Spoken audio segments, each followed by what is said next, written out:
All right, next we have this problem with a police car and a speeder.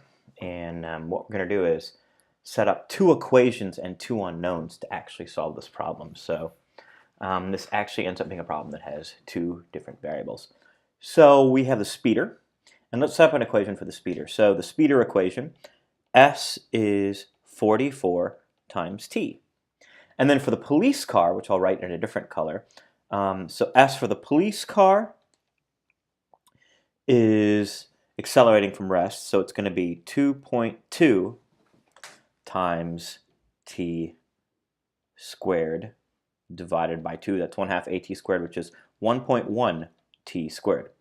So we want to figure out how long will it take the police car to catch the speeding car. So they meet at the same place and at the same time. So if I were to actually draw this out, we've got like a police car here. We've got our speeder here. What's going to happen is that the speeder goes here, and then the police car goes, and then they actually catch up to each other, or rather the police car catches up to the speeder somewhere, say, here. And we want to know when that happens. And I'm actually going to go one step further and figure out where that happens, even though it's not in the problem. So what we're going to do is we're going to set these two equations equal to each other. So we're going to say that 44t equals 1.1 t squared. Now the obvious solution is t is 0, which is good because that's when they meet.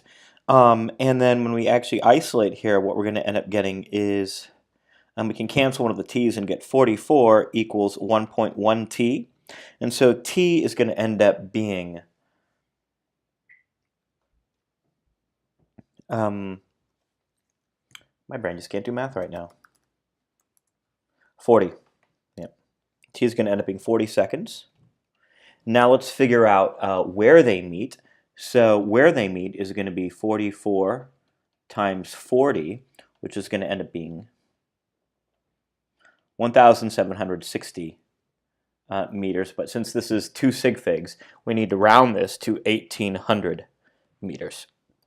All right. So that is question number 5.